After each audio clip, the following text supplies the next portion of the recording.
Welcome into another episode of the A-List podcast. I'm Kwani A, Lunis, joined by Sherrod Blakely and Gary Washburn.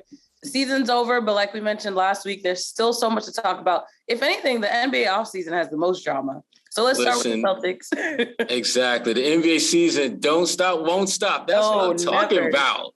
Never. It's without drama or nonsense. Right. So we got a little bit of news on the Celtics front. Yes. Will Hardy, yep, heading to Utah as the next head coach, reportedly. What is your reaction to that? Well, I've had a chance to get to know Will a little bit when he was down in San Antonio because he used to play ball in New England.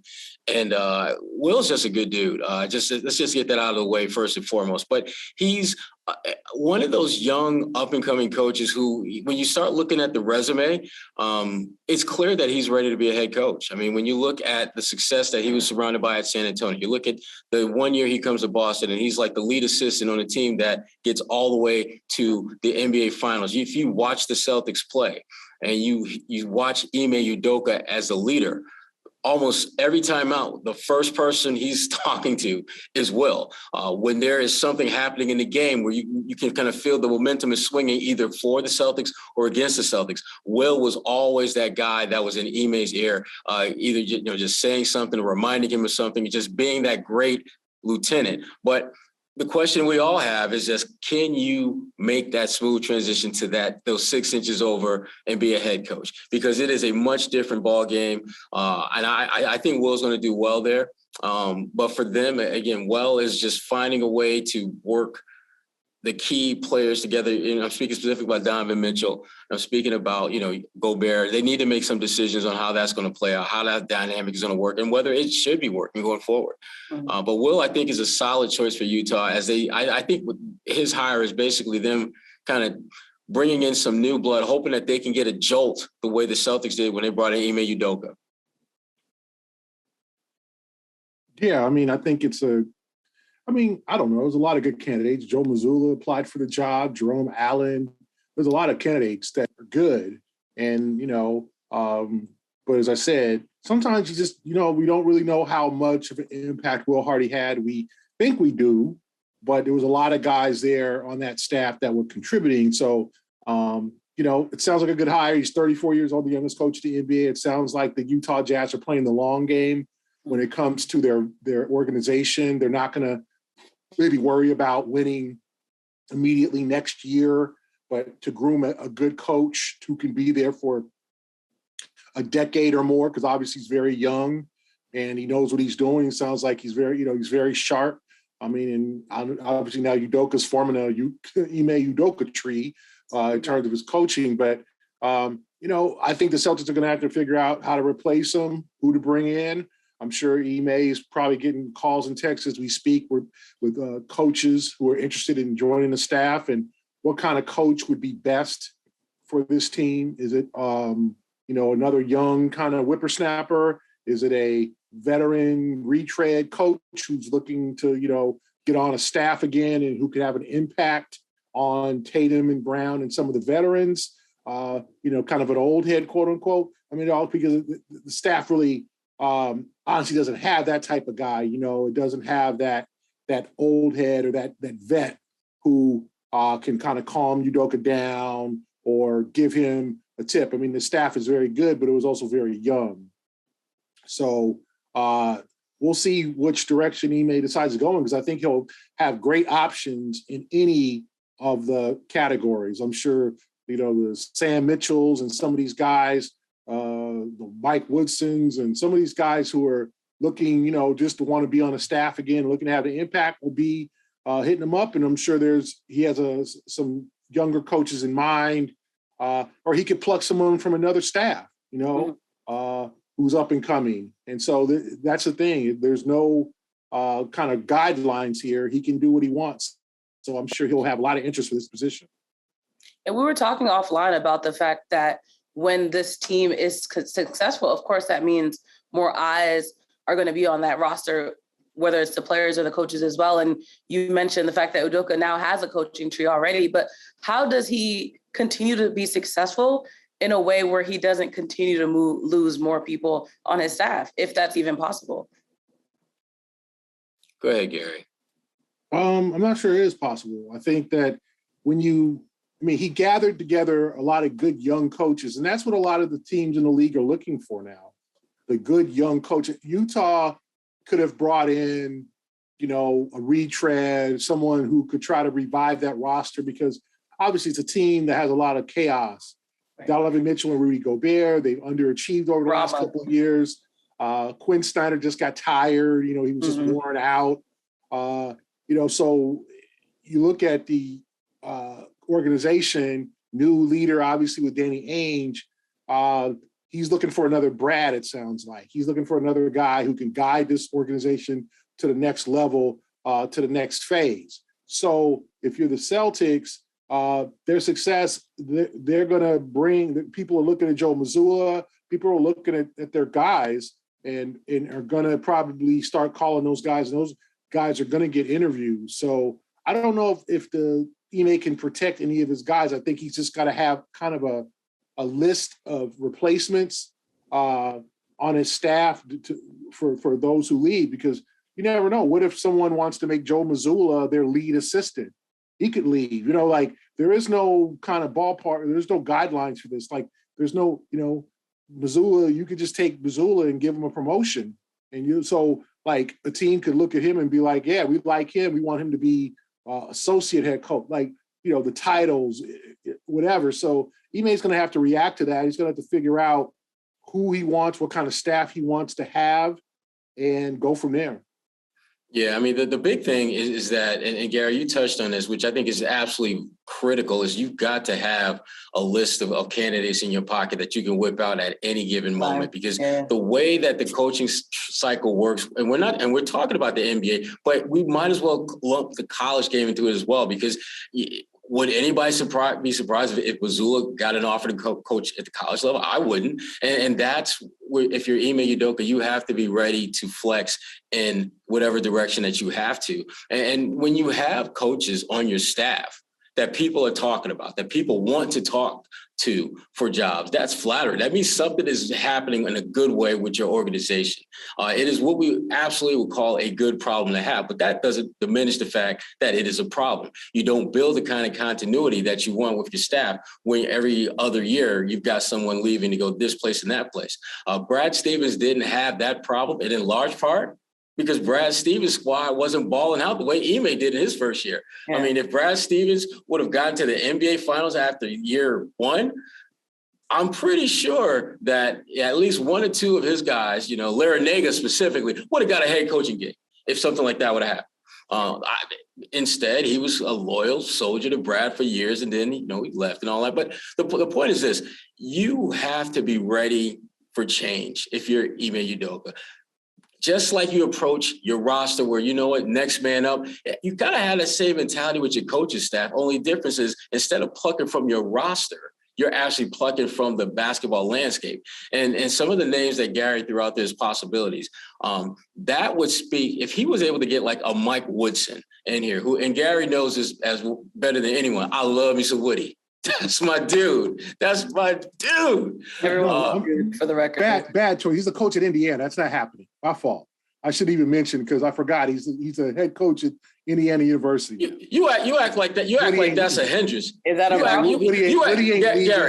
Woody ain't leaving IU for an assistant coaching job. For assistant NBA coaching job? For an associate head coaching job? It's his alma mater. He's not leaving IU after a year. So we could talk, like I said, Sam Mitchell. There's plenty of. There's good ones, but I had to latch on to Woody because that's my guy. I know. And you did former that. Assistant coaches out there. Why did you trigger me? Why did you trigger me? Former head coaches out there who would be looking to be that kind of stabilizing force on Ime's roster. And the question is, do they need that? Does Jason need someone to pull him aside when he's struggling in games and be like, hey, man, that's the one thing that the staff kind of lack. Like, Ime has NBA experience.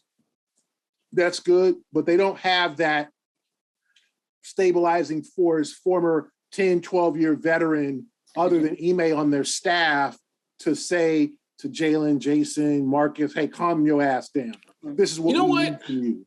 This is what I think. This is what I think will happen. I think he'll promote Joe Mazzulla for the simple fact that he knows, and I know, and you know, Mazzulla is probably the next one to go and get a head coaching gig. So you promote him to your lead assistant, and I think you bring a guy like Aaron Miles, who is kind of more of a player working with Jason Tatum type of coach. Elevate him to that full coach. Make him a bigger part of the coaching staff. Give him a little bit more responsibility. That's cool. They need an old head. I'm sorry. They need like they need a dude who can tell Jason and Jalen and Marcus, like, tell them what's up. Like, and Ime can do that, but you don't always want your head coach. You don't want your head coach to always do that. So right. I think they need a vet on the staff who's not looking to be the head coach, who's not looking, like an Alvin Gentry, someone who knows the game, has been around the block. There's a lot of guys out there like that who would love to come to Boston, especially in this program, for this organization, and work. So Ime's got, do you add another, 32-year-old guy on the staff? Yeah, you could, hey, that'd be nice. But to me, you add someone who commands their respect when he walks into the room. And there are plenty of coaches out there, and even former Celtics probably, who would love to have that responsibility. Let me ask you this, G. Let me ask you this, because I was thinking that, and I'm glad you opened that door. What about Paul Pierce? Would you bring Paul Pierce? Ain't doing that. Paul Pierce is not on the clipboard. They need someone that can, like a disciplinarian of sorts. Paul Pierce is not going to Charlotte and Milwaukee in a back-to-back. It's just sorry. Yeah, that's true. No, Charlotte, like Paul Pierce would be like an assistant GM. I think that Brad, a consultant to the GM, like an advisor. Yes, like I think Paul wants to get the management assistant coach. Yeah, looking for a guy who wants to get back. I don't think Paul particularly wants to get back on the road like that. And I said it's a grinding job. It's going back to your playing days pretty much in terms of the travel. So it's going to summer league. You think Paul going to spend a week at summer league? No. You know what? He might hang out in Vegas, but it's not a bad idea to have him as an advisor, even a KG type, that personality that's willing to be real with you at all times. In terms of like management, but you're talking about you're not coaching. Coach, yeah, getting on the team buses, eating in the hotel. Like those dudes aren't doing that anymore. Like they don't, unless they really love to get, like a lot of guys, they're good. Paul lives in Malibu. He's chilling with his kid, watching his kids grow up. He's not trying to move back to Boston unless they offered him a GM position. Then he'd move back to Boston. The same with who would be a veteran type with that grind personality? A guy like Sam Mitchell, a guy like an Alvin Gentry, who's now kind of an assistant. Took a consultant position with the Sacramento Kings. You could look at like someone like that, like someone who's maybe had a couple of stops as an NBA head coach, bounced around a little bit, maybe isn't ready or probably won't be a head coach anymore, but can offer a lot of, Avery Johnson, like a guy who's been around the block, who has played with some great players and who wants to still stay in the game and coach. That's the thing. Paul don't need the money. KG don't really know, you know what I'm saying? Like you're not, but management, you can make personnel decisions. You can trade. Like, Paul would want to be in those meetings. So would KG, but like assistant coach, no. Listen, I would, my first pick, if I had that opening and I wanted to go with someone with a little bit more seasoning, would be Sam Mitchell. Not only because of his personality, but also because he has a direct connection with a guy that you started to see some growth in, but he needs to take his game to another level. And I'm talking about Grant Williams. Grant Williams' first camp that he went to as a kid was Sam Mitchell's camp. They have a relationship that goes back decades. And Sam and I had a conversation about this earlier this year where, when they first saw Grant, their thought was, man, he's going to make a pretty good football player one day. And as they got to know him better, they realized, you know what? He's a pretty damn good basketball player, really smart. And the thing that Sam and I, we talked about this extensively. He said, Grant is one of those guys that in the right system, he can be a great role player for you as long as he understands what his role is and doesn't try to do more than that, but make sure he doesn't get comfortable and do less than that. Sam, I think, would be that one guy that could, I think, help Grant take his game to another level. And when you look at this roster, it's not like the Celtics are going out there and they've got the money and flexibility to add a third superstar. They need their role players to be better. Sam could be one of those guys that can, I think, amplify the play of Grant Williams. And Sam Williams, I mean, if we're just keeping it real, keep it 100, great stories, great storyteller. And he, as much as we love Kevin Garnett, you talk to Kevin Garnett about who really was kind of the one that kind of helped, one of the many people that helped kind of get his game to where it's at. Sam Mitchell is in that boat. So you look at the connections he has with the franchise, you look at the experience factor. I mean, he's a former coach of the year in the NBA, which, as it turns out, is kind of like the kiss of death, because damn near everyone who gets coach of the year is fired within 2 years of being coach of the year. And that, which is exactly what happened to him. But Sam is a good coach. He'd be a good lead assistant. Another guy that I see, and this is only just because I know him and I know what he brings to the game, would be somebody like Lindsey Hunter, who, again, he's been out of the NBA game for a while, but Lindsey was a dog. Lindsey was a gritty, grimy, in-your-face, did not care who you were, who you was. He would let you know where he comes from. Yeah. I mean, if Tatum is playing garbage. Well, I'll take that back, though. Okay, they do have Damon Stoudemire on the staff. Okay, my fault. So Damon doesn't have NBA head coaching experience, but he's an old man. But he's a dog. Yeah. So I don't want to take that away from Damon Stoudemire. It's like, oh, they don't have anybody. They do. So that I'll but he does. He came from college. He like this is his first real NBA position. So they could elevate Damon. Damon could be that guy too. So I don't want to take anything away from Damon Stoudemire. They do have him on the staff. Obviously, I don't think he was a lead assistant, but he's that guy who could talk to Jalen and talk to Jason or whatever. He's been in the wars and was an all-star, great player at one time, one of the top, Isaiah Thomas to me before Isaiah Thomas in terms of his creativity and ability to score for his size. So he could be that person too. He could fill that role. But to me, I think they need to add another vet on to the staff with NBA head coaching experience. But you know what, Gary? Part of I think the challenge for them to really kind of be in guys' faces more this past season was they didn't know these dudes. It takes a little bit of time to get comfortable with folks where you can say things that you normally wouldn't say. There are conversations, I mean, for example, there are conversations that you and I have that we couldn't have with other folks because they'd be ready to fight. But we can have those conversations because we know each other. I think Damon Stoudemire, I think you're right, Gary. I think he's one of those guys that could be that. I think Aaron, again, I'm a big Aaron Miles fan. I don't think it's a coincidence that among all the players that Ime could have paired Aaron Miles with, he paired him up with his best player, Jason Tatum. There's a tremendous amount of respect he's got for Aaron Miles to basically put him in charge of working with the most valued commodity on your team. And so that's why when I think about this opening, it would not shock me if Aaron Miles finds himself in a more elevated position, because, again, he spent this entire season working with your best player, who was your best player last year and was even better this year. Granted, he didn't shoot the ball nearly as well, but Jason Tatum's ability to impact and lift this team up when they needed it more times than not, he was able to deliver. And Aaron Miles, I do believe, had a lot to do with that.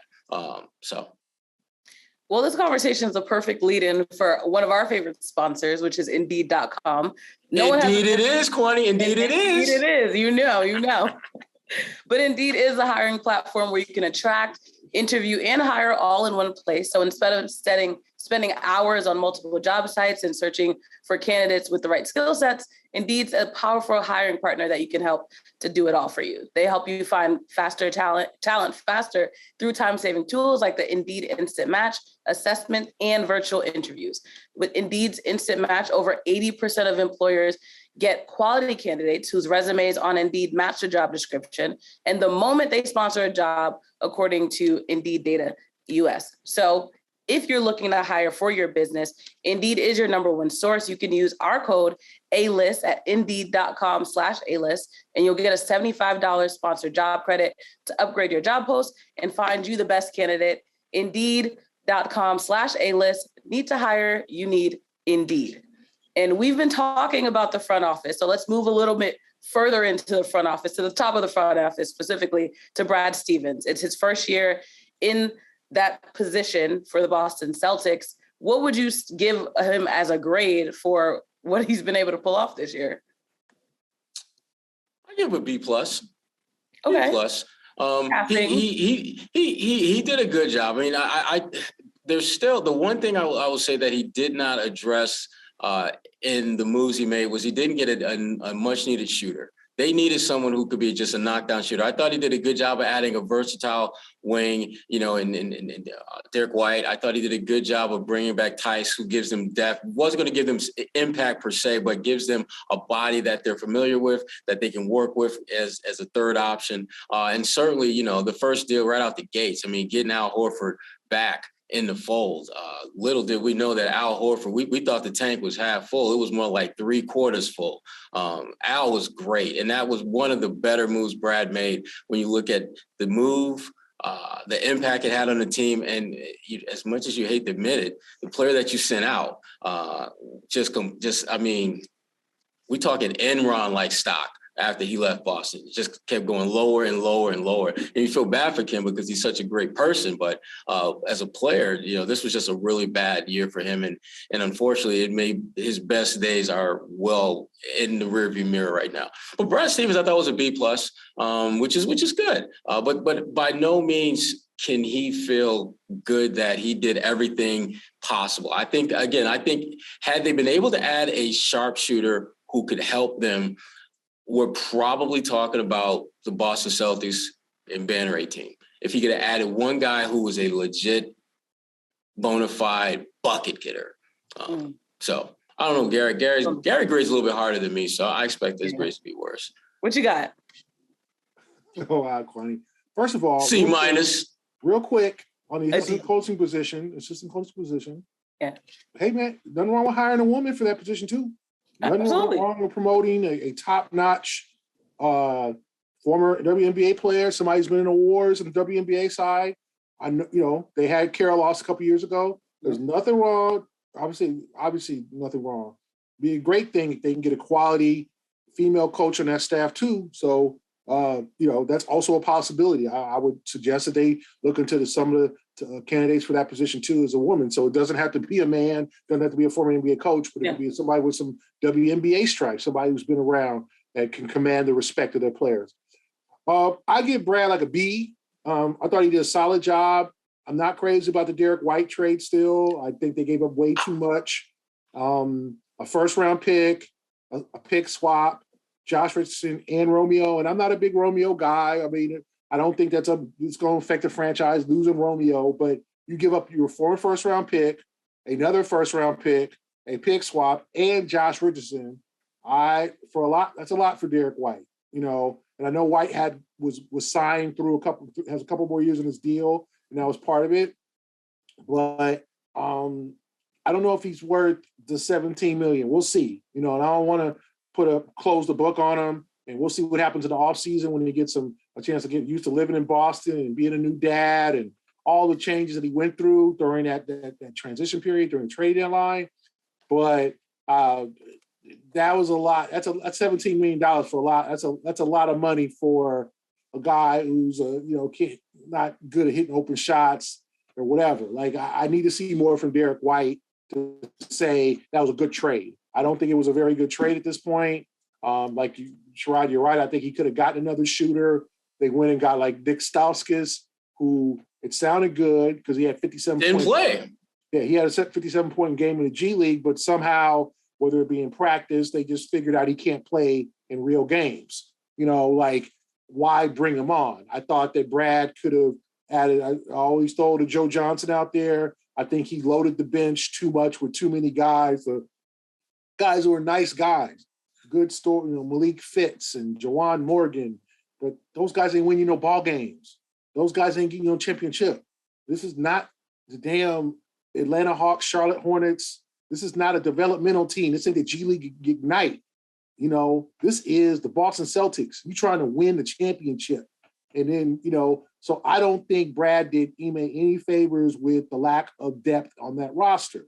And maybe he thought Stauskas was going to be better than he was and was be able to have impact in the game since he's a former first-round pick, and that didn't work out. And, I get it, Sam Howells you can develop, and Matt Ryan and Brian Thomas, two-way guys, but like some of those other guys on the bench, and then the Tice deal, like they couldn't figure out where to play Tice. Like he didn't play much in the finals. They didn't have a place for him. Like he couldn't get him minutes. So I think that's on Brad. That's why he doesn't have an A. He did a good job. The hiring of Ime, although ownership also contributed to that.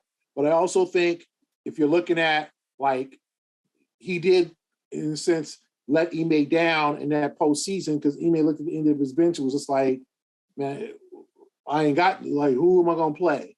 Who can I counter Jordan Poole? Who can I counter Gary Payton? Who can I counter Otto? He didn't have those options. And sometimes you got to sign those guys and bring those guys in and go over the luxury tax or risk salary cap or make a risk. And I think the risk he made was the Derek White deal, but that's a lot for one player. If they had gotten a second player with that deal, I'd have said, that's a nice deal. You're getting two pieces. You give up two players and a draft pick and a pick swap for one guy who isn't a very good shooter. And so what does Derek White do well? That you have to ask yourself. And I don't know yet. I want to see. I'm not going to make a determination right now, but I thought he struggled at times during the season. He definitely struggled at times during the season, but I think Derek's strong suit is playmaking. I think he gives them another guy that they can throw out there who can make plays when you've got Tatum and Brown on the floor and you may or may not have Marcus Smart out there. I think he's a better finisher. Brad said he need a playmaker? What's that? But Brad said he need a playmaker. He needs a point guard. Yes, he needs another playmaker. So he's got two. Derek White? Derek White is one of the playmakers. Derek White is a playmaker. Marcus Smart. He's got two that aren't stars. He's got two. Tatum. You got Tatum, White, Smart. Those are your playmakers. That's it. You got three playmakers on a 17-man roster. That ain't much, Gary, and you know it. I think Derek's a nice player, but I don't know if I trust him to be like run the show. Yeah. And be like that dude could facilitate. I think he can play some D. And I said if he knocks down open shots, he's valuable on the floor. If he doesn't, then I don't think he is. And that's the problem. That's the same thing with Peyton Pritchard. If Peyton knocks down shot, what happened. None of the dudes that didn't score didn't do much else, so they didn't contribute. So the Celtics are playing 4-on-5 in the finals because Derek White scored 3 points in the last two games. Peyton Pritchard was 0 for 8 or whatever from three-point line, like in those last game 5 and game 6. Like, to me, they've got to get a much more productive player. But I do think I'll give Brad a B. But I think he gave up far too much for Derek White at this point. That's fair. The grids are in. Let's go around the league. Of course, should we talk about Kyrie first or should we talk about Bradley Beal? Let's talk about Bradley Beal. I think that's the less dramatic one and the more reasonable conversation. Then we'll get into the spicy stuff with Kyrie. But as you both also know, Bradley Beal is expected to opt out of his current contract and sign that Supermax with the Wizards. But the only thing about that is the fact that, of course, the rumors are going to continue to swirl about whether or not he could end up on another team, specifically in Boston. He hasn't been able to get past the second round in Washington. So would it be in Washington's favor, but also his, for them to just kind of let him go, see what they can get for him and try to rebuild, but also let him have a shot at winning a championship before he eventually retires? Well, any departure on his part is going to be initiated by him. Washington, there's no incentive for them to be like, maybe we can put together some players and trade you and win. But the thing is, you can't. You're not going to get the kind of talent that you're going to want to put together and actually compete. And the one thing Washington will tell you is that, you know what, we had injuries, we had guys in and out of the lineup. If we're healthy, we got a chance to be a decent team, which is true. But if you're Bradley Beal, you've heard that song and dance before. That record is getting kind of old. If only we did this, if only we had that. We were so close. If you're Bradley Beal and you looking at Father Time is looking at you, Bradley, like, okay, yeah, mess around and stay in Washington all day you want to, but I'm coming. I'm going to let you do your thing now, but I'm coming. And Bradley Beal, he's got to make a decision. I would not be surprised if Bradley does not re-up with Washington. It would not shock me at all. I think he's getting to that point, especially when he go back home in the summertime and him and JT are hanging out. And JT's like, yo, man, it was great going deep in the playoffs. Oh, that's right, Bradley. You don't really know anything about that deep playoff run life, do you, bro? Do you? Tatum won't be obviously that malicious about it, but there's that vibe. You want to be able to compete with your brothers, and sometimes you may need to join forces with them. I would not be surprised if Bradley Beal decides that he needs to find a new home for the 22-23 season. And Boston's always going to be thrown out there as a possibility because of the Tatum connection. I don't think he'll come to Boston, but we're going to talk about it because that's just what we do. But he's a hell of a player. I mean, there's no knock against him. He's one of the best scorers at his position in the game. I just don't think where the Celtics are and where he needs to be, I'm not sure that's a good fit, particularly when the Celtics would have to part ways with in order to get him or to make it so that their roster was in position to take on the kind of contract that he's going to demand. Gary, what do you think he does? I probably think he stays in Washington, to be honest. I think just take that money. I think he's take the money and pout on the bench for the rest of his career. I think the Wizards will promise that they'll make the proper moves to accommodate him. I mean, you have a team now; it's not bad. Like Kyle Kuzma, Kentavious Caldwell-Pope, Dingy Advia, Corey Kispert. Where do you put that team, Gary? Where do you put that team in the East? Kristaps Porzingis. Right at the bottom. They need another, but they're not terrible. And they had a strong start. Then everybody got hurt. Then they broke down, and then suddenly, the Dinwiddie thing didn't work. Yeah. And the Montrezl Harrell thing didn't work, or they moved him or whatever. And that's a consistent theme. It didn't work. Yeah, no, the contract struck midnight at 10:30. Washington, Washington has struggled, unfortunately. I mean, Rui Hachimura has not turned out to be, any type of, he was a lottery pick, but they have now Porzingis, they haven't had that guy that they've drafted after Beal. And remember, Kwani, Beal is about to turn 29. He ain't that old. Yeah. But somebody else in this thing, 29, right? She ain't that old, right? I'm just saying, don't Beal old as dirt, Gary. What you talking about? Don't act like he over the hill and all that. Damn, he hella old. I mean, but you opt into a 5-year Supermax deal, then your career flies by. June 28th, 1993. Lil Kwani was in the cradle at 4 months old. Anyway. The clown. Young Bradley Beal was born. So my whole thing is, I still think he has time. He's got to stay healthy. And I think he has a loyalty to Washington. Washington's a great basketball town. It's just can't ever get out of its own way. It's really, really sad. Some of the, downfall, the John Wall thing just eventually didn't work out. And they've had number 1 overall picks, and they've had franchise caliber players, and they've gotten injured. It's never worked out. Chris Webber, Sheik Wallace, it's just, it's a lot of money to leave on the table, but what are you going to do?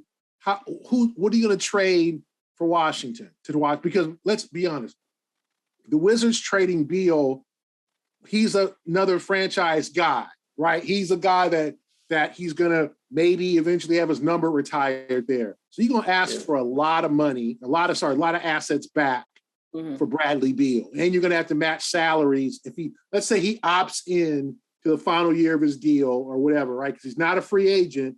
He can just opt in and he can sign an extension. He opts in and asks for a trade or whatever. You're getting a dude with the final year of his contract. The Wizards are going to ask for Jalen, 2 or 3 first round. They're going to ask for a lot. Yeah. I don't mess with that. I like Bradley Beal. He's a solid player. Is he a number 1 guy? I don't know. But the Wizards have to figure out, how does he work with Porzingis? Can we get, if you're the Wizards, our young guys to step up and be players? The Rui Hachimuras. They have a lot of, it's interesting. There's a lot of questions on their roster that it's just, you just don't know. Like, you know, they've tried, you know, it's just, it's a strange situation, Washington. Like they're just a strange franchise. But to me, I think he stays and ends up being, you know, he gets his number retired there and he puts loyalty. That's $250 million you also walking away from too. Mm-hmm. That's a lot. That's a lot of money. Moving on to Kyrie, because that's a whole saga in itself. On Monday, there were reports that KD still hadn't talked to the Nets front office. We weren't even sure if Kyrie was going to opt back in, but at the end of the day, Kyrie reportedly opted back into that $36.5 million contract option for the Brooklyn Nets. So it looks like there might be a reunion of KD and Kyrie back in Brooklyn. Do we think this is viable? And do we even think Kyrie is this duo going to stay together in Brooklyn? Go on, Gary. You got it. It's a stressful question. Talk about your boy, Gary. Yeah, I mean, I think this is one last shot. I think that obviously Kyrie looked around and first of all, it's a very difficult situation. LA was the only one, yeah. The teams that can afford you are rebuilding. You're not going to go to Detroit. You're not going to go to Portland. Portland's not going to your options are limited. The teams who have real money, you know, who can really afford you, don't want you, and they don't want a 30-year-old player with a lot of, you know, baggage. And also, I mean, they're not going to win a championship with you. So he just put himself in a really bad spot. He's a free agent in a bad year. Yeah. So I thought it was astute for him to go back to Brooklyn, try to work it out, try to run it back, see what the Nets can do, and then also make some promises to the organization. Okay, last year was a disaster. I promise, you know, I'm gonna try to give you 70 games this year. My head's on straight. So on, it's the only option you can do, the only option they either side has, or the Nets can trade him at the deadline. You know, he's got an expiring $30-something million a year contract. Now, that's a huge deal to move at the trade deadline. You can move it for other expiring contracts or somebody else's bad contract. But let's say the Lakers, you know, maybe can move him from Russ's expiring deal in February if it doesn't work out in Brooklyn, if they're messing around, or you could do something to try to get assets back. But I think the Nets were like, listen, like, we're not signing you to those Supermax. Either you opt in or we'll work out a deal, but we're not going to commit to you long-term, given what you've shown us before. I don't think anyone would do that. And I think he knows his worth around the league is less. It's declining. You know, he's a brilliant player when he's on the floor. He is a show-stopping, great player, great ball handler, ability to finish with either hand, all of the stuff that you like. That's why it's such an alluring player, because of his talent. But then there's just so many elements in his life. You know, I'm you know, I don't know if I want to play tonight. I don't want to be vaccinated. My head ain't right. I'm just going to sit out a week. Like, you can't have that in the league. This is the NBDMA. Like, this is the National Battle Grown Man's League. You can't have personal issues or things that are not, you know, but you're showing up at your sister's birthday party, or you're getting it in at a game, you're doing other things, or, you know, I'll let my guys handle the game. I'll be here. Like, no, that's not loyalty.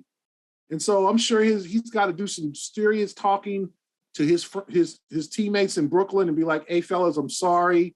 I'm in. When's our first, you know, informal workout? You get Ben Simmons back, you get KD back, and you try to make up for it. That's the only option he has, because at this point, he's going to end up running himself out of the league in 2 to 3 years. People don't want, unless he starts going to, I mean, 3-4 years ago, Russell Westbrook was an indispensable piece. Now nobody wants him. You understand what I'm saying? Like, it can happen fast in this league. Look at John Wall. John Wall was a dude who was all the skills, all-star a couple years ago. Now he's on a contract. Nobody wanted to pay him. Now he's got worth. I mean, but you go into the Clippers after getting bought out, but he's like, the league will forget about you and keep it moving. There's too many young stars coming up. For every Kyrie Irving, there's LaMelo Ball. You know what I'm saying? There's Cade Cunningham. There's too many dudes coming into the league for you to think that the league is going to forgive you for past sins and not trip. They'll keep it moving. There's only a few guys, the Kobe's, LeBrons, and Jordans that the league will never forget. And boy, I wish I could see him play again. Other than that, ain't nobody gonna be forgetting about remember Kyrie. Oh, I wish Kyrie was back. Like, no, once you're gone, you're gone. And you're begging to get back in.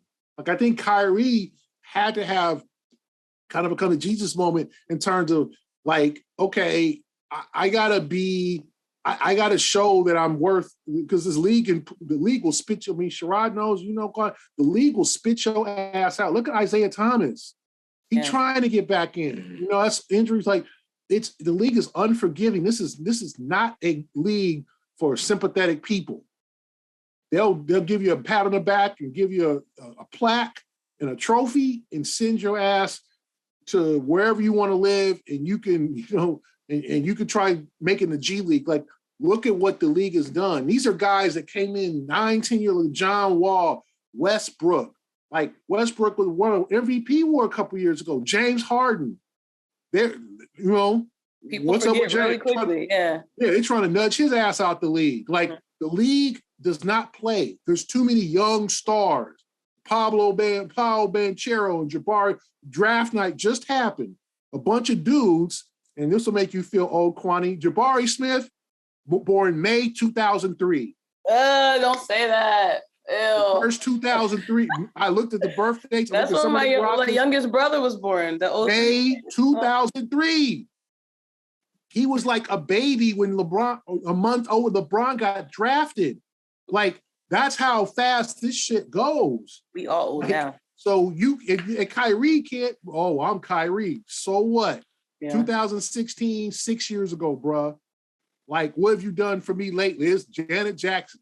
Look it up, Kwani. I know the song. Don't do that. You don't know that song. You don't know about Control album. Don't do that. So anyway, it's what have you done for me? This is a what have you done for me lately league. And there's a bunch of kids who just got drafted who are like looking to take your spot, looking to take your endorsements and take all the stuff that you used to get. So Kyrie probably said, you know what? My reputation and my career is on the line here. I'm 30, but I can the league is nudge you out, because the league said we don't want no parts of that dude. The league is trying to nudge James Harden out. What does he have to do? You got to prove it this year. Same with Russell Westbrook. That little class, the dudes who came in 10 years ago, 11 are starting to get old. Blake Griffin, who gonna sign Blake? Like, the league is unforgiving. Physically, you slip. Mentally, you start tripping. The league is like, okay, you do you. Deuces. We're gonna sign this 19-year-old. We're gonna trade up in the draft and we're gonna draft your replacement. Like, it is unforgiving. So I think Kyrie intelligently said to himself, okay, I've got to figure out a way. I can't get to LA, and I ain't taking no $30 million pay cut. Even he ain't tripping. He might not be tripping about money, but $30 million, he ain't walking away from no 30 big ones. Mm-hmm. 30 large. He ain't doing that. Okay. Ain't taking $6 million to play for the Lakers. He like, hey, I love the Lakers. I'd love to go play in LA, but I ain't taking no 500% pay cut. Hell no. Absolutely. Whatever it is, I ain't taking 20% of what I earn. So he's got to make it work, because his reputation, his career, just like Westbrook this year, just like Harden, we can talk about that. Him, Westbrook, Harden, their careers are on the line here. The league don't care. So I'm 7-time all. So what?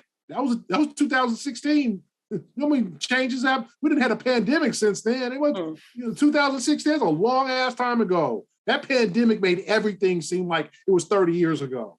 We look back at 2019 and be like, damn, like those people are at the game. Those people are at the game with no mask. Where the masks at? Like in locker rooms on top of each other. Oh God. Yeah, like you look at an old basketball game, like look at NBA TV in the 2019 finals. You're like, damn, all them people was there. Who got a mask on? That's very dangerous. That's unsafe. Like, it made everything age so quickly. So these guys have to come to Jesus and figure out, how long do you really want to be in this league? Or the league will politely or impolitely, in many cases, nudge your ass out. You did mention John Wall. That's one more player I did want to touch on before we wrap up. They agreed to close, the Rockets and him agreed to that contract buyout. He's reportedly headed to the Clippers. You mentioned the league. It's not kind to people like the way John Wall's career has been. So do you think LA will be a vital year for him, or will even be a relevant year for him? Actually? Totally. He's a guy who's 32 years old, 31, 32 years old. He's got to prove that he's physically ready, because in Washington, he was breaking down. Yeah. They went to Houston, and then they started rebuilding, and he signed that huge. See, that's the Wizards, too. The Wizards signed him to that huge contract and unloaded him for Russ, and it worked out. Then Russ should have stayed his ass in Washington. Instead, he requested a trade, wanted to go to LA. But for Wall, the Clippers are putting together a team. They are putting together a team to look out for. Now, a lot of things have to happen right for the Clippers to push the Warriors.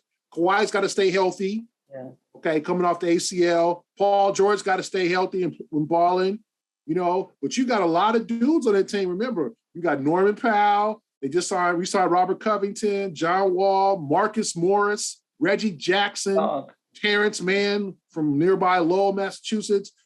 They've got some bros in that damn team. The Clippers are we took a bullet last year in terms of injuries. We didn't make the play-in, all that. Okay, we lost to the Pels, but they're this. They on a revenge tour. I guarantee you. Ty Lue is a dog. You know that, Sherrod, is the coach. They're on a revenge tour. Okay, so it's payback time for all them quote unquote suckers who knocked and beat them up last year, and the Clippers, and now they add John Wall. Now it'll be interesting, him and Reggie Jackson, because when Reggie Jackson signed that 5-year, $90 million deal in Detroit, John Wall hadn't gotten paid yet. John Wall was like, that fool making more than me. Yeah. So they might have to have a conversation. And that's the thing about the league. The league goes around where you teammates with dudes you used to be beefing with. So, but that he adds another element, and they are loaded. Remember, I didn't even mention dudes like Brandon Boston, who got off on the Celtics last. The Clippers are deep, they're young, and then if Kawhi and them, he cooperates and he's body, don't mess with the Clippers. Yeah, but at the end of the day, Gary, they're the Clippers, and they're inevitably going to find some way to screw up what is an otherwise perfect plan. Right. It's true, though. It's true. You look at those Doc Rivers coach teams with Chris Paul and Blake Griffin and DeAndre Jordan and all them cats, when they were young and spry, they were balling. What'd they do? Coming up short. That's what they do. That is the Clipper way of doing things. They're a force to be reckoned with. I said, we'll see what happens. I know Ty Lue's a dog, and I'm sure he'll have them ready if they're healthy. So I think that was a good move for John Wall to try to resuscitate his career. But I think we're seeing, and I know our younger viewers, grew up in, where John Wall and Kyrie were in their primes. But you guys are seeing how professional sports is and how the league, once you get to 30 especially, starts to try to nut, unless you're Steph. Now, Steph's a special case. Some of these guys are LeBron, Kobe, God bless Kobe, were in their 30s playing at a high level. But if you slip, the league will be like, hey, man, it was nice. You were nice. But let me, hey, there's Fenerbahce Oker or CSK Moscow. They paying too. You want to go over there? Or you want to go to China? You want to play, what I'm saying? India. The way you said that. They got a league of Afghanistan. They got the NBA. You can play NBA Africa. The NBA is global now. Basketball. So they will tell you your time is up, bruh. So I think Kyrie saw that in the wall. And I think John Wall saw that on the wall, no pun intended. Like I got to get on the damn court. Yeah. And Kyrie's got to prove it. No more, sabbaticals, no more talk, no more, just, bruh, you need the ball for like more than 5 games in a row. Good points. Next week, we're going to talk about Summer League, right? We're going to preview it for all the people that have been anticipating. I think so. I'm going to be out there. I think Gary's going to be out there. Kwani, what's the deal? I'll be out there. I'll be outside in Vegas. Okay. That Vegas, I got to prepare for that Vegas heat. Hey, Gary, she don't know about that Vegas heat yet, though. No, I know about the Vegas heat. I don't know if I'm ready for it. No, better question, is your hair ready for it? That's really what this is why we have protective hairstyles, because I am not messing with that. Because if your hair ain't ready, we're going to find out real quick. The braids will be intact for Vegas. 6-7-20 in the building. We'll actually do a preview before we head there. And then we'll maybe do something there or recap it. Either way, A-List Podcast is the podcast you want to stick with for, of course, the Celtics, but all your NBA news. For Sherrod Blakely and Gary Washburn, I'm Kwani A. Lunis. This is the A-List Podcast. We'll be back next week.